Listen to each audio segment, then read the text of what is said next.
शंकर जी अवधूत बन के मृत्युलोक में घूमन लगे और ऐसे पागल नहीं भय रे, ऐसे पागल भय के हर एक नारी में सती दिखाने लगी शंकर जी। ऐसे पागल भय, इतना प्रेम करती थी मैया सती से, पर सती अपने पति को नहीं समझ पाई।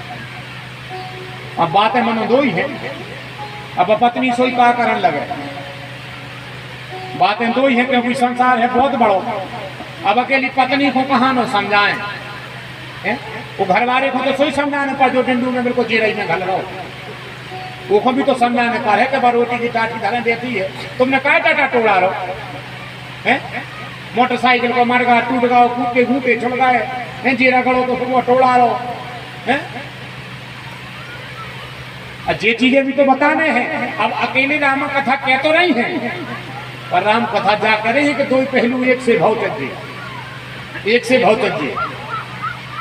काहे कि हर बात समाज में कहवे तो कह दे और बाद में बड़ी दिक्कत होती है।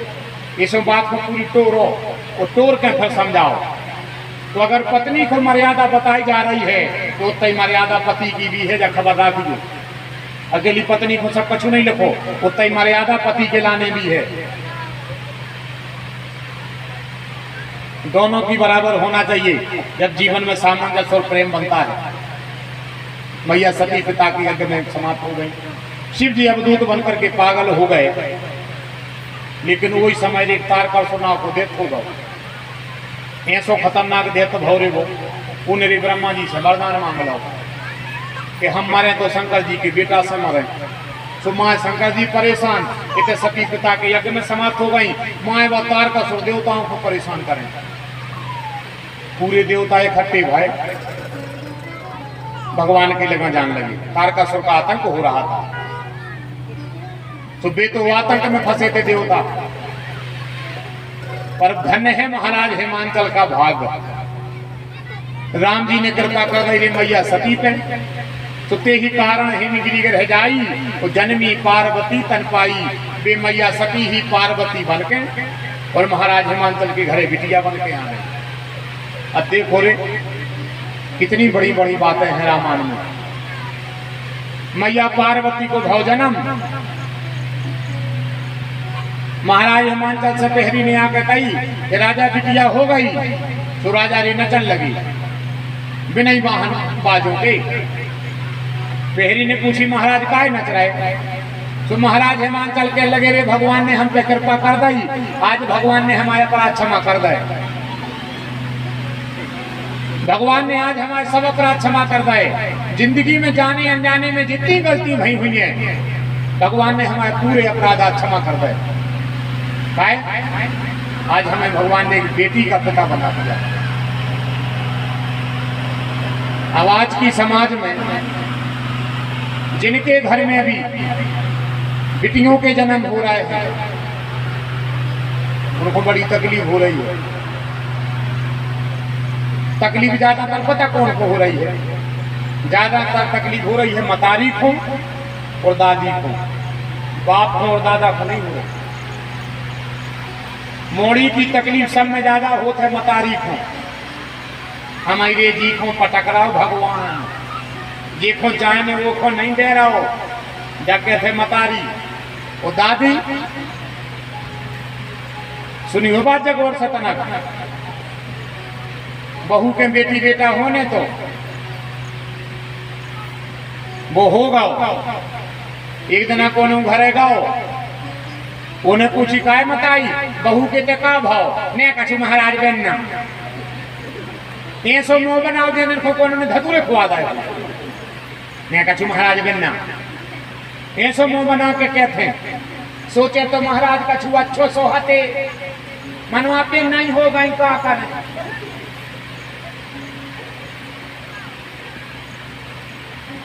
कल्पना करो आप सब, तुम खुद एक बिटिया आओ, ये बात को सुनो तो ना बोल सको तो ना कछु समझ में आवे। अगर तो तुम खुद एक बिटिया आओ, आज दादी बन गई अलग बात है, पर एक दिन तो बिटिया ही है। तुम्हें पता है बेटी को जीवन कितना खतरनाक है, कितना कठिन है। बेटी को जीवन मात्र 18-19 साल तक को है बस। जोनो वो अपने बाप के आंगन में है, जोनो तक की है। तो जितना से को ब्याह भाव पता नहीं है, कभी परसी टाठी में घर वालों लात मार दे, कब आऊं पता नहीं है कि अच्छे सुख साके को तैयार हो रही और पता चली के कहो ऐसा मौका आवे कि खुदा खुदा के रोने पड़े। मैं तो अपने हिस्सा की वो हंसी जानते आए, उन्हें अपने हिस्सा की खुशी जानते आए। और आज के समाज में ऐसो सत्यानाश हो रहा है। वो कछु अपन कर रहा है, वो कछु समाज करा रही, समाज भी कह रही और फिर माताएं कह ही नहीं। और हम जाया कह रहे थे कि अगर बेटा ही बेटा हो जाए हैं और बिटियां तो हुई ही नहीं, तो जो भैया हरे कर हैं का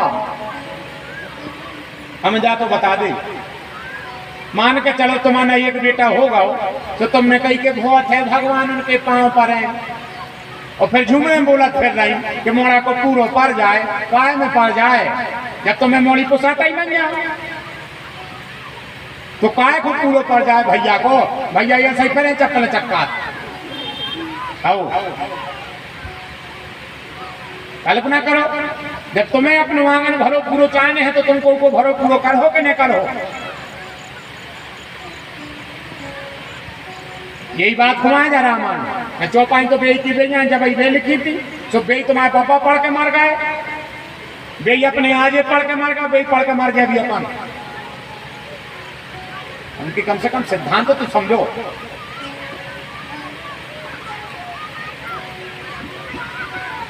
दुनिया की कछु चीजें ऐसी हैं जो भाग हो कोई मिलत है।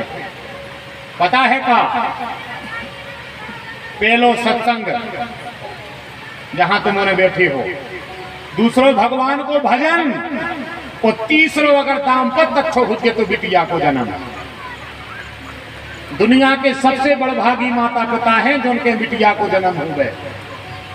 ना कर बेटा पैसा और घरवारी तो भगवान जी चाहे तुम्हें दे। और अगर बात समझ में आ जाए तो ध्यान से सुनो। अगर कहूं भजन करे से ब्याह होत हो तो, अगर ब्याह भाग्य से होत हो तो आधे रोटी बना रहे होते, अगर आधे शायद ये गांव में 15 साल में एक आध बात लगती। तो अगर भजन करे से ब्याह होत हो तो ये जितने चाह सकते होगा जी आज लोग मंगल नहीं गए और इनके ब्याह को 20 सालें हो गए। अगर भजन करे से ब्याह होत हो तो आधे रोटी बना रहे होते। अब कोखो ने मकाबे न करती न को सोरा भी न बेतो आओ उतने को तो चारों ही बेच दिया जितने भी रोटी बने साल भर की आओ। फिर नहीं जे दुनिया के जो और तो सब संबंध सब दुनिया की व्यवस्थाएं अगर बिटिया संसार में नहीं होती तो और ब्याह में भाव हो तो कच्चू न हो तो सब सीखी भूल जाते। ब्याह भाग्य से नहीं हो, हाँ वो तो हो जाते। 2-3 झूठी बोल देवे मम्मा, 2-3 झूठी बोल देवे जीजा, और 4-5 झूठी बोल देवे कच्चे बना खा कर भूखा आओ ब्याह को। वो तो कहो मैं कछु लगाते यार जे लगे लड़का हम बते हैं 20 साल से हम बते तो मोर बत जा, हम बाप से बते थे तो मोड़ा से बत जा तो बने बिल्कुल गऊ है वो गऊ पढ़ो।